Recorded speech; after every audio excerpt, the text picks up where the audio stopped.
So welcome everyone to this City Leaders Speak, Maintaining Vision in a World with Increasing Risk. My name is Frances Guesquière. I'm a practice manager covering disaster risk management and urban development in the East Asia region for the World Bank. And I'll be managing this session with Lauren Sorkin, my partner in crime in the Cities on the Frontline speakers series. We have been holding these Cities on the Frontline talks for now 18 months, ever since the COVID-19 crisis started. I think we've had more than 60 sessions, I think more than 3,000 online participants, and we thought it would be great to link the Cities on the Frontline with the Understanding Risk community. After all, we all look at similar issue, at similar problem. Cities on the Frontline focuses on risk in cities, on resilience in cities, and so it'd be great to connect the two. Today we'll have four high-level, very interesting speakers. Lauren will introduce these speakers in a minute. But before we start, let me mention that we have more than 700 online participants to this Understanding Risk forum and this session in particular. So if you have questions, and please ask your question or make comment, please use the chat function of the broadcasting platform. Lauren, over to you. Thank you so much, Frances. It's really a pleasure to be here. And as you said, to connect the Cities on the Frontline work with the Understanding Risk conference here and with the growing community in Asia and the Pacific. I am thrilled because tonight we have a really fantastic representation from the west to the east of the Asia Pacific region here. We have leaders from cities within the Resilient Cities Network with a wide-ranging experience. Let me introduce them now. We have with us the Honorable Mayor Hemali Bugwala, who is the 35th mayor of the city of Surat in Gujarat state in India, one of the fastest growing cities in the country. And she has been a member of the BJP for the past 2 decades. She was formerly director of the Gujarat State Road Transportation Corporation. And just last month, Surat was declared the second cleanest city in India. The Honorable Mayor received an award from the president himself in India. So congratulations on that recent honor.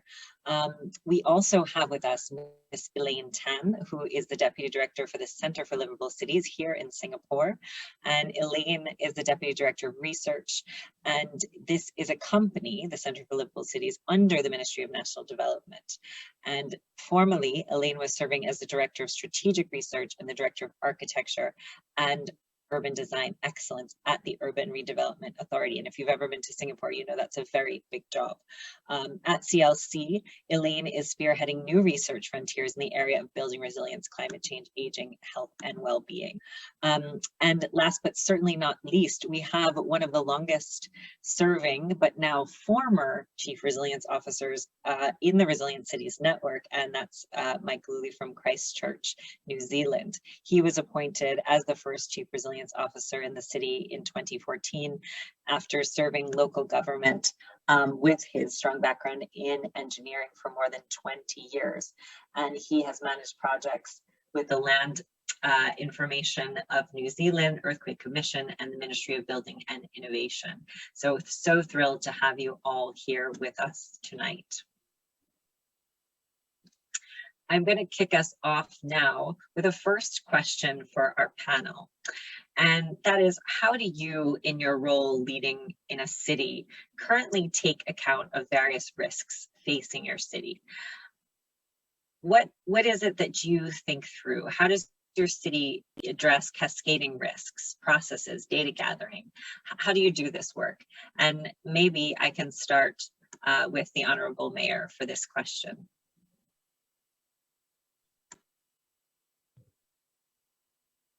Thank you for invite, Surat, ma'am. There are numbers of risks related to climate change which directly impacts this economy, ecosystem, infrastructure, and social harmony, and so. extreme weather event is major concern for our city. Based on previous shocks experienced by Surat, we are trying to develop its resilient capacity through various information and modeling in water, drainage, transport, and waste sectors. Thank you for that response. Clearly, there are a lot of different kinds of risks that must be considered. Mike, you've been thinking about this work as a chief resilience officer, and then also even helping other governments to prioritize risk as well. When you start an assignment thinking about cascading risk in a city, where do you start and how do you structure this work?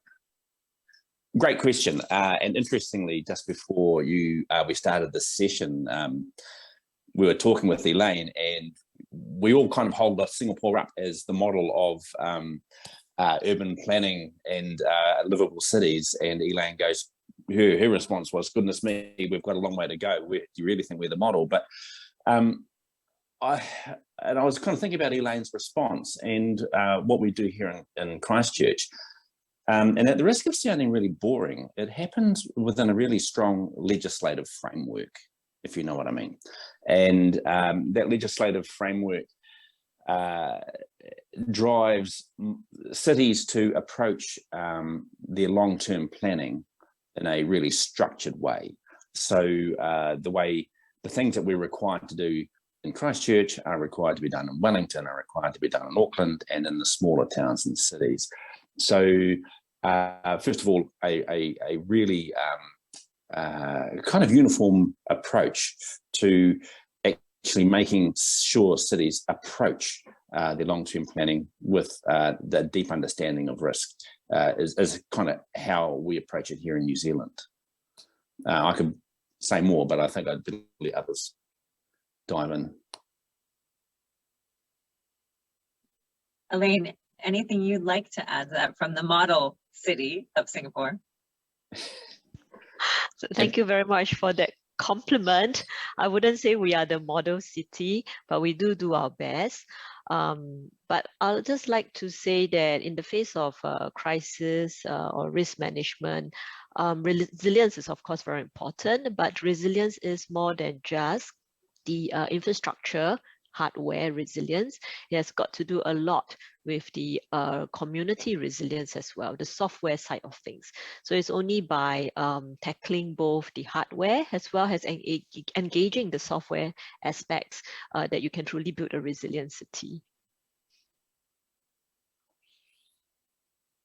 Can I just build on that a little bit, Lauren? Can I just jump in? Because one of the things I think that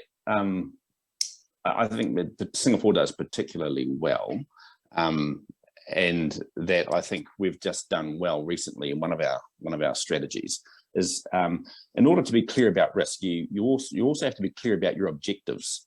You know, what it is you're trying to achieve, and what the uncertainty inherent in achieving those objectives is actually defines your risk.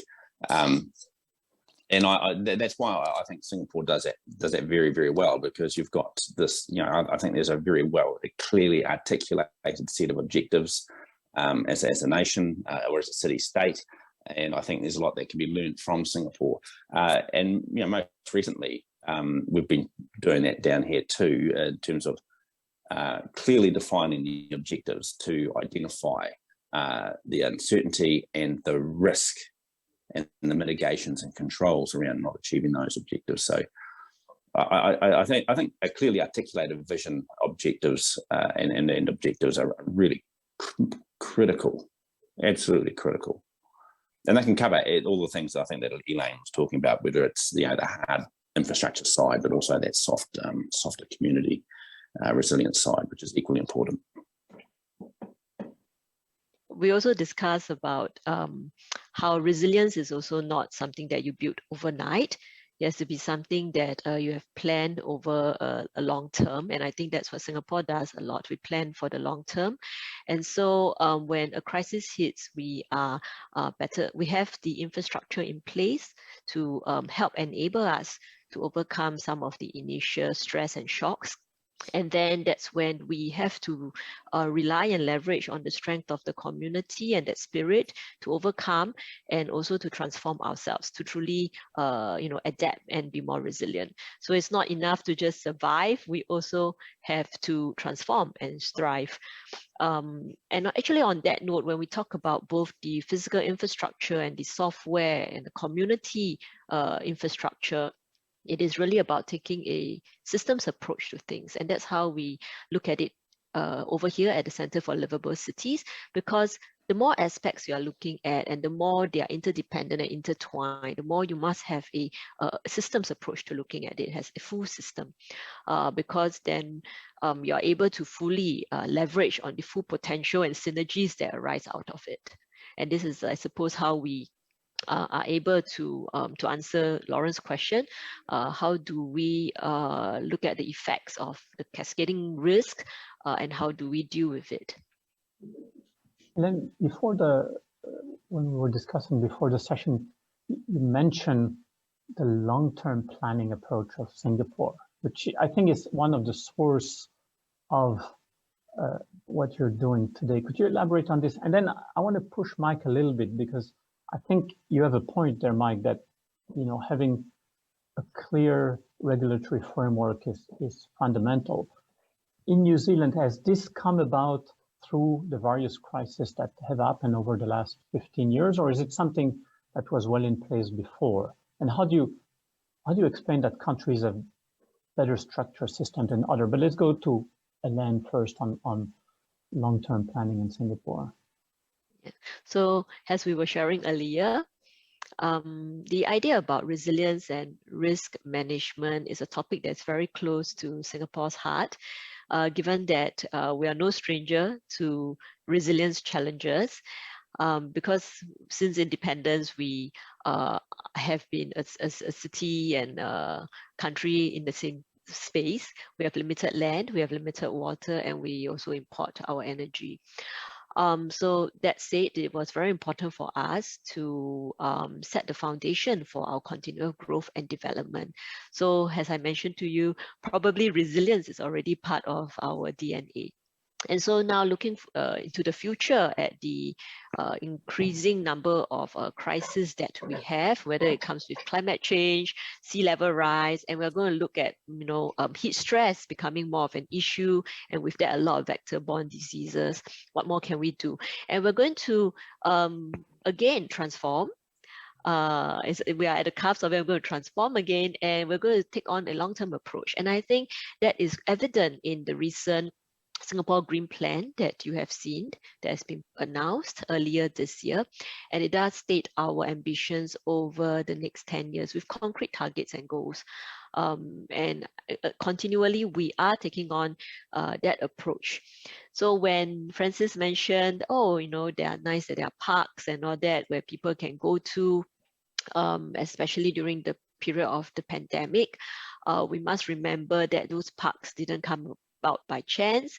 The amenities that we have close to homes in our HDB towns did not come along by chance either. It was all due to careful, judicious, long-term planning. Michael, Singapore has the advantage of being one state, one city, one system. Yeah. Everything is aligned. New Zealand is slightly different. But we're still an island, right? As well, yeah. We'll then go back to India and where Mayor Emali faces a much bigger challenge, I believe. But let's stick with New Zealand for a little while. Yeah. Before we hit the complexities of Indian cities, which I think dwarf our own. Good question. New Zealand's been evolving in terms of its understanding of risk, probably since about the 1930s. Most people probably know that we're very seismically active, and in the 1930s we had, I think, around 7 or 8 magnitude 8 or greater earthquakes within a decade. And the government of the day really thought deeply about how do we absorb the impact financially of these multiple, sort of crises, and the cascading effects of rebuilding towns and cities and municipal infrastructure.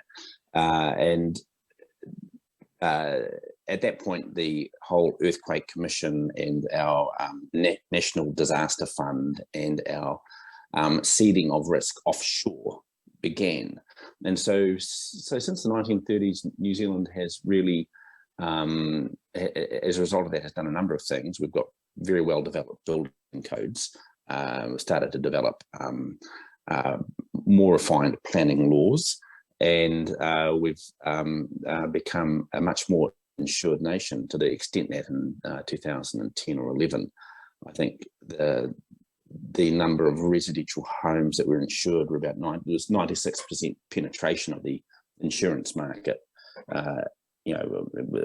into Christchurch City, and 89% in the commercial. So 96% residential, 89% commercial. So New Zealand has kind of had this wired into the DNA, its DNA, this ability to weather the financial shock. But what we probably haven't done so well is the slower moving threats or disruptions, like urban growth, like climate change, and we're really starting to grapple with those now, particularly urban growth and transportation and building livable cities and intensification. Those things are really, even though we've got good regulatory frameworks and legislative requirements, it is only relatively in more recent times that we're really turning our mind to that, particularly with a climate lens. Let's come back to future crisis in a minute, but I wanted to give a chance to Mayor Hemali, who faces, I believe, massive challenge in her view on the regulatory framework in India, and how a city like Surat organizes itself to deal with a variety of risk and not just COVID. So Mayor Hemali, over to you. Future risk and its impact on Surat cannot be measured. At Surat Municipal Corporation, to our best understanding, we are evaluating future risks. In order to take climate action, Surat has identified many mitigation and adaptation measures. Capacity building, development, technological identification, and climate financing are some of our challenges while addressing future risks. And collaboration and communication are the two major tools by which we can lead city residents in future. Cooperation with industries of the region can support addressing climate impacts, social instability, and economic uncertainty.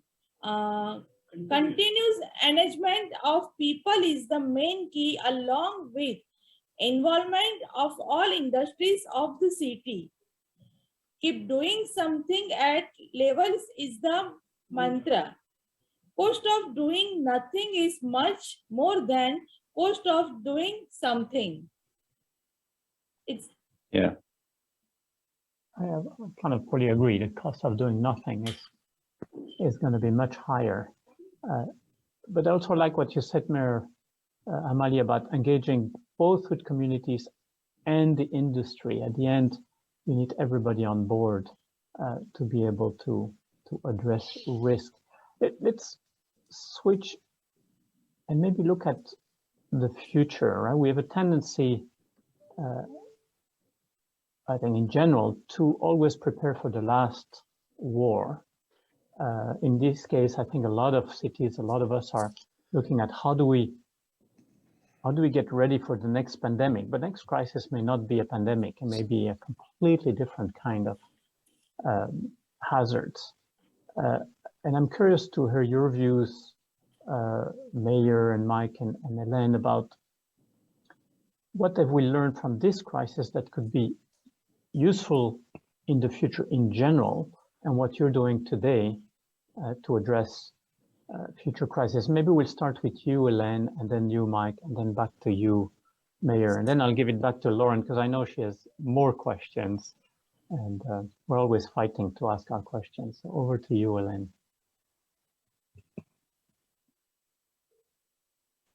Okay, sure, Francis. So how are we going to deal with the future crisis? Well, the thing is, it will always be a black swan and we will never know what it would be. But it's always important to anticipate and be prepared than to be caught off guard and surprise. So as I was saying, recently with the COVID situation, we have done a study over here at the CLC to look at how we had been dealing with the COVID situation.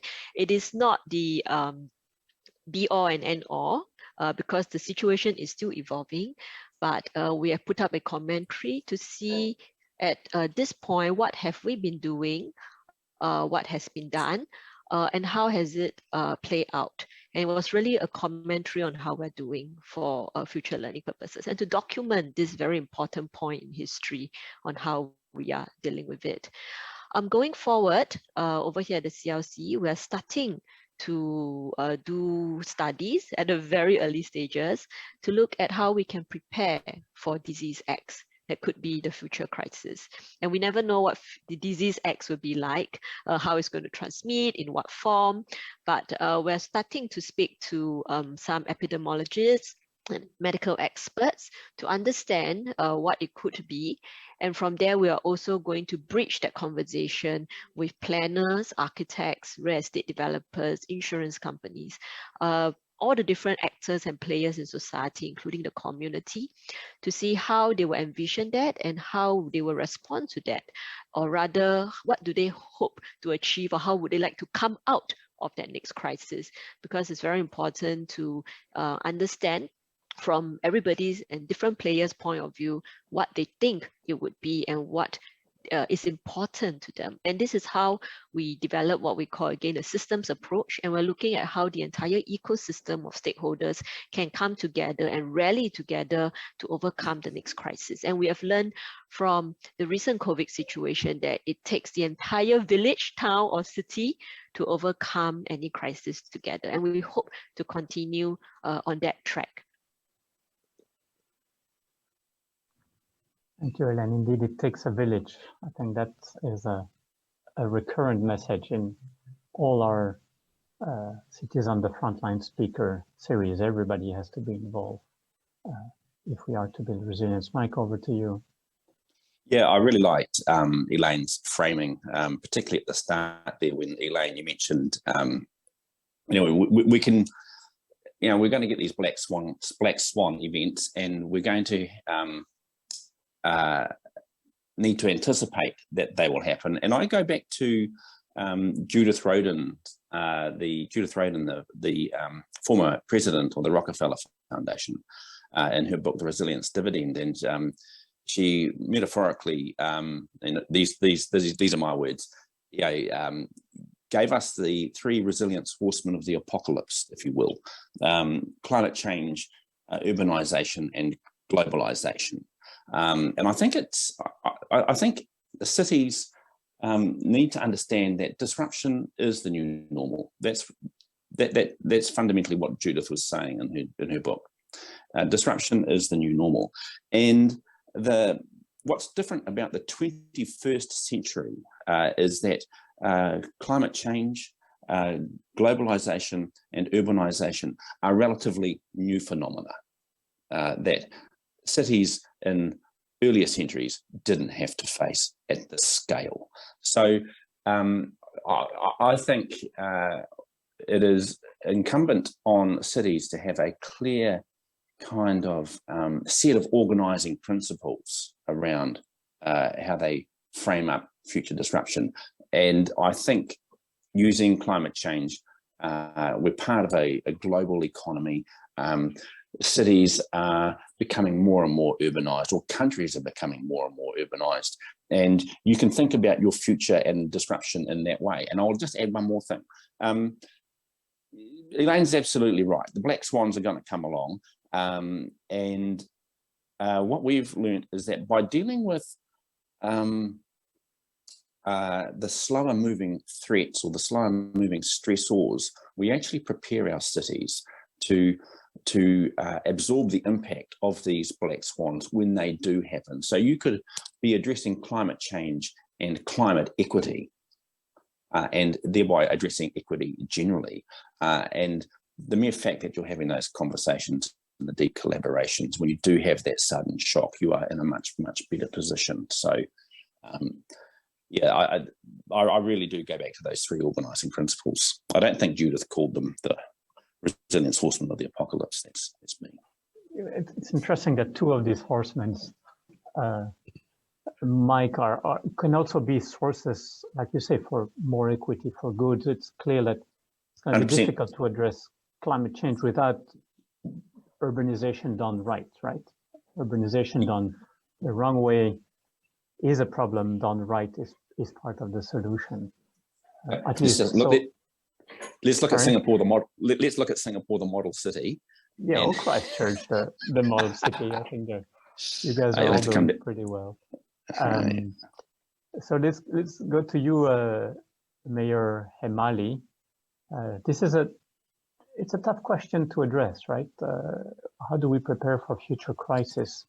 But you more than anybody is probably at the forefront of potential crisis. Over to you. The kind uncertainty prevailed during COVID-19. None on earth knew what to do. This pandemic taught us how to face casualty in uncertain times. In a time of crisis, Surat Municipal Corporation worked in collaboration with state and national governments, along with NGOs, industries, and various citizen forum. Our understanding to risks of any kind has increased. Surat Corporation is geared up to face any such challenge in future.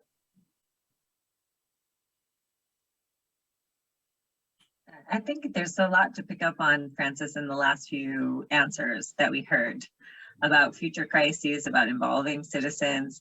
And then, both inherent in your comments and Mike's, there's a lot about the way you're framing these challenges. And I think sometimes it can get overwhelming. So I think one of the questions that we wanted to ask this very diverse group is, what have you really learned from the past year or so of these cascading crises in terms of how do you break down these issues? How do you communicate about risk with the public in a way that is really mobilizing and manageable rather than something that invokes fear and anxiety?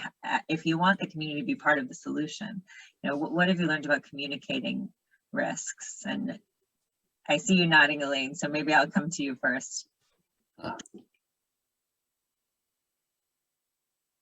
Maybe we should let Mike have a go first. Yeah, I'm ready to answer it. Look,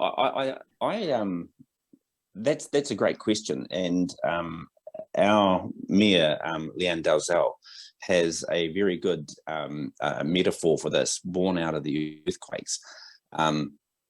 That neither a top-down nor a bottom-up approach works. And that when you combine the top-down approach with a bottom-up approach, the combined wisdom of both will exceed what one can do without the other. Governments can't do it on their own. They will always get it wrong. If they try, they may get it partly right, but they'll never get it as right as they could if they don't engage through deep collaboration with communities and groups.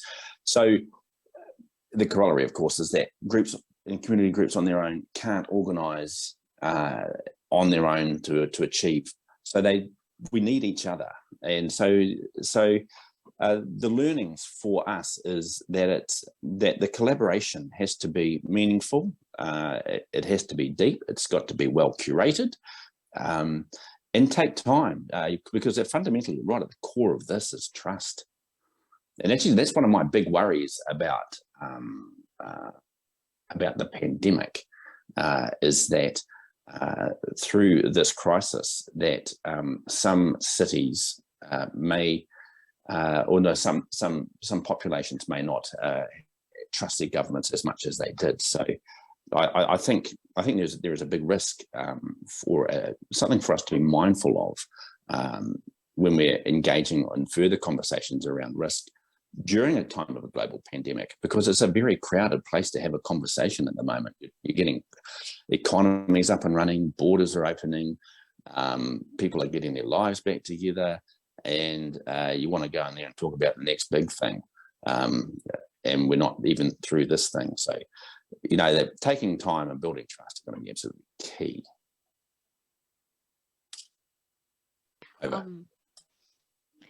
Riding on Mike's point, I think from this pandemic, we are also able to see it play out in Singapore.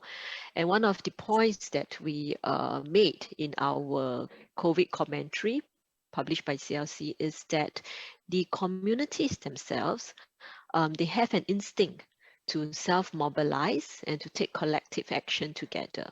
And in such a case, what government has to do is to really provide the correct and accurate information and the various platforms for them to connect. And businesses as well will also be finding opportunities to do their part, as we have seen in Singapore. So like we mentioned earlier, it really takes the entire ecosystem to come together. And so we see it play out in Singapore in the early part of 2020, when we had a circuit breaker. People came forward to produce sanitizers. Housewives were producing sanitizers from simple materials and liquids, and putting it together in the lifts, common lifts and in lift lobbies, so that people are able to use it and keep the entire community in their block safe. So that is an important part, to bring the community together, and everybody can galvanize collective action. Over. Based on communication with citizens on regular intervals, it is evident that people of Surat are very clear about future risks. Air pollution, has waves, heat waves, epidemic, and food floods on priority. Citizens are the first response in any crisis, hence communication and motivation are challenges. Active participation of NGOs and citizen groups in spreading awareness work effectively in city. Also, Surat Municipal Corporation social media deliberate channel supports conversation awareness programs. This is very interesting. Is exactly where I wanted to go, Mayor Umali. Is I think one thing we have learned, and all of us, I think I talk for all of us through this crisis, is how to communicate. Maybe not how to communicate, but that the need to communicate better. And I'm more exposed, of course, to Singapore since I live here, but in Singapore, even the words that are being used, you just mentioned the circuit breaker, whereas in most of the world, people talk about the lockdown, right? And the Ministry of Health established a WhatsApp group. Who would ever heard of a WhatsApp group before? And there's apps called Trace Together that everybody can use to monitor where they're going and whether they've been in a place. So could you elaborate on what you've learned on communication, how to communicate to the public, how to communicate between other departments over the last crisis, basically? Maybe again, starting with you, Elaine, and then Mike and Mayor. I think you very well illustrated this point, but if you want to add to it, that would be most welcome. Yes, thanks, Francis. I think the thing about communication is that it has to, you have to go on all fronts, because you would definitely need different strokes for different folks. So there are people who will use the WhatsApp, which is the most common, and you must understand your demographic. And if people are using WhatsApp as the most common way of communication, then it's important to go in there and send information through that channel to them, which is most familiar or comfortable for them, and probably the fastest as well. So there are also people who may not have access to WhatsApp, maybe some really elderly senior folks who may not have a handphone, for instance. And that way you will really need befrienders groups, senior ambassadors. We have what we call the silver ambassadors, people who are able to reach out to the seniors and to communicate with them through telephone or through communication, of course, at a safe distance at their door, to make sure they're okay. We also took the opportunity to galvanize the community to check in on their older seniors. So for instance, check in on them if they're okay, and during the circuit breaker, whether they need food and somebody to help them do the marketing and shopping and to deliver it to their homes. So I think, as I just mentioned, it's really different strokes for different folks at all front. And that is how we are dealing with the current situation, and to provide transparent and very timely updates and information. So if you're on that WhatsApp group, Francis, you will be aware that you do get an update every day on how many cases there are and how we're doing. And I think learning from that, it is also important to look at the next frontier of a crisis that we should not forget and is still there, lurking in the background, and that is climate change.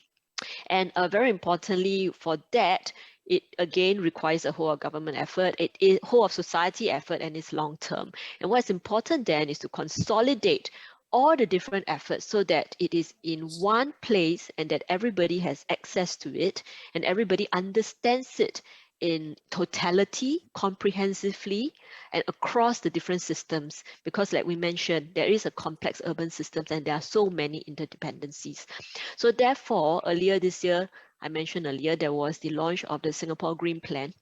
And in one place, we chart out and put out all the challenges we have and all the future transformative plans we have, as well as the concrete targets.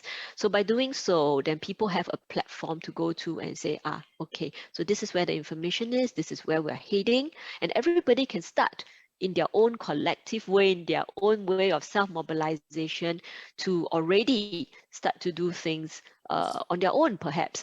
So to do that, we also try to encourage grounds-up effort.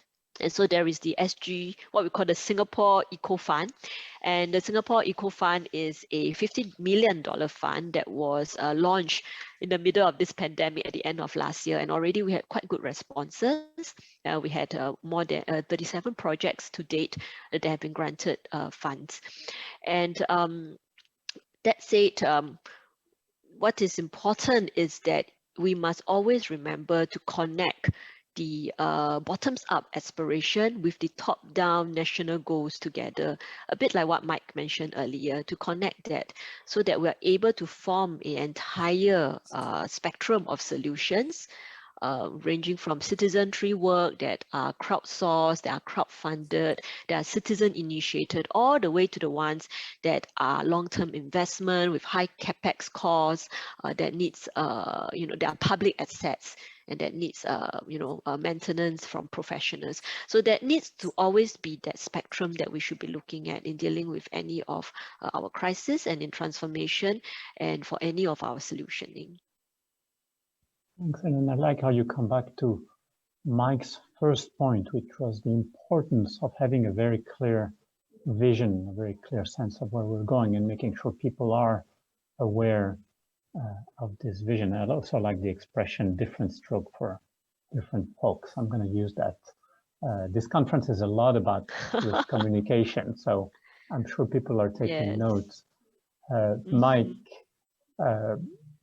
in New Zealand, you have an amazing Prime Minister. I must say she's really impressive. The other day I was watching her when her kids came into the room and how she handled it. Any lessons from the last 18 months? I'm sure she can teach us all, but what about Christchurch? Yeah, well, I'm going to agree absolutely with everything that Elaine said. I could listen to Elaine all day, actually.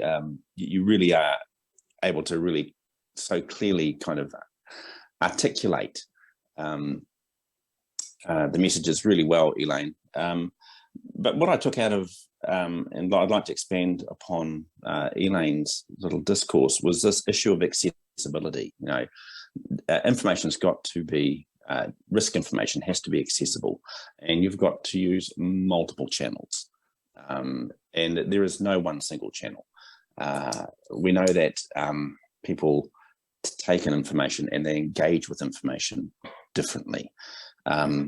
So multiple channels. And I would just add one thing onto what Elaine said, and that is the importance of data and the importance of insights, and how it's important to make sure that we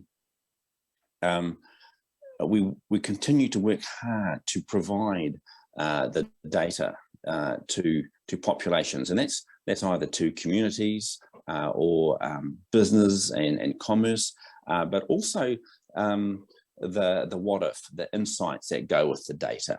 Bearing in mind that the insights that I might apply to some flooding information, for example, may not be the same as someone who's buying a house in that area. So insights are equally important, and I think we haven't really discussed data here in this session, but I think there's a very much a pressing need to make sure that data in and of itself is accessible and transparent and available to everybody through multiple channels. Yeah, I couldn't agree. Yeah, couldn't agree more, Michael. I mean, I think a lot of the session in this Understanding Risk Asia is really about how data becomes inside, but also what people make of it, and how do you make sure that the message gets through in this world where there's so much noise with social media, so much noise with different source of information, sometimes not as accurate as we wish.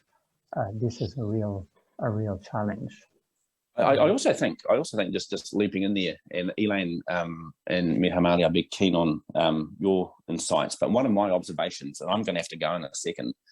One of my observations working in the city and with other cities is we are really well practiced at articulating issues, but we're very, very poor generally at defining the problem. You know, climate change is the issue, absolutely. But what is the problem for the city to solve around climate change? Is it investment in infrastructure that is only going to last 100 years when climate change is going to, that infrastructure is going to be affected much sooner than that? So I think there's something in this whole understanding risk around being much smarter at defining the problem. And getting away from maybe just kicking the can down the road by just merely talking about the issues. What you define by the problem is really how it affects people, the people you're talking to. Am I correct? Yeah. I mean, are we trying to solve climate change? I don't think we're trying to solve climate change necessarily in our cities. We are responding to climate change. We are going to lower emissions. We are going to invest more in a circular economy. We are going to think differently about investing in harder in-ground infrastructure in low-lying coastal areas to achieve or avoid an outcome, or to achieve a set of climate-related objectives. But I think we really need to be smarter about defining the problems so that we can see the solutions much more clearly. Mike, I just want to thank you for your intervention, and it's really been a pleasure to have you with us. And building on what you said as you duck out of here, I think on defining the problem and responding, linking with other agencies at either a national level or related agencies becomes so important. And so it'd be great to hear from the mayor and also from Elaine on how you really build that coalition to get at the problem, right, and responding to the problem of managing the risk. And again, thanks, Mike, for being here with us. Maybe we can come to you, Mayor Hamali, to hear your response on risk and also engaging with partners. Yes, I want to inform one thing. Thanks to our Prime Minister Narendra Modi, that Surat Municipal Corporation has a system of volunteers that take the message to community by going door to door during COVID. Reach the triple T procedure of tracking, testing, and treatment. Because of that, Surat received highest COVID recovery rate award in India. So that's one of the examples of collaborating with national and local government. I think that's a useful one to consider. And you know, Elaine, you talked about the different kinds of support that are available. Obviously, Singapore is a bit of a different case as a city-state, but how do you build those coalitions that you need to respond to risks? Yeah, so there are various ways in which we could help enable that coalition. We shouldn't be the ones that are going in to build that community directly, but rather we should let it be citizen-led. So on that front, Singapore has, during this period, coincidentally, just before the COVID-19 reached our shores, we launched a Singapore Together effort. And that is really to galvanize citizens to take collective action on certain issues that they believe in or have interest in, and to really make a difference. And during the period of COVID, we have also done we were able to continue with a very important piece of work. And Lauren, you are aware, and it was a RCN, CLC project, joint effort together with our other many partners, which is the project at Cambridge Road. And that was a very important exercise for us because it is about building a sense of community resilience that is citizen-led, and where we play an enabling and facilitating role. So it is entirely grounds up initiative, and even during the period of pandemic, when we thought that we would have to scale down on our events, it was actually the citizen champions themselves who insisted on keeping the momentum going and sustaining those efforts. And to today, they have already, during the period of pandemic, initiated 20 over initiatives, big and small, some planned, some ongoing, some completed. And that, I think, was a very important case study for us as we do our research, because it does show that community resilience can be measured, although it does seem to be a very intangible aspect to measure, but it can be done, and interventions can help in building community resilience. So on that aspect, I would also like to thank Lauren. Really, that was a good project that we worked on together, and it really showed that it is extremely important to build that software aspect of resilience, which was how we started this conversation nearly an hour ago, really about software and hardware coming together to truly build a resilient city. Thanks, Elaine. And I think that is bringing things full circle here. The right note that we want to close on tonight. I think we've heard really clear messages from the mayor, from you, from Mike, about how we consider risk, how we really need to integrate data, how the community must be center to any kind of resilience building, as well as understanding what we're up against and what we're trying to solve for.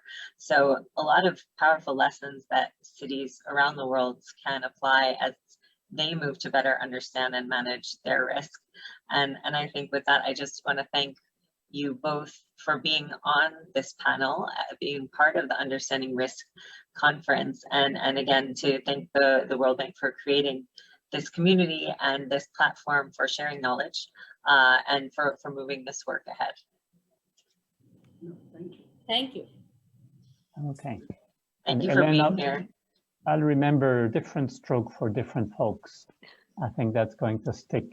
Maybe it'll become one of the motto for the understanding risk community. Thank you, everyone. Right, and you heard it here first at this panel, this very important panel organized by you guys. Thank you. Thank you so much. Thank you. Stay strong, stay safe.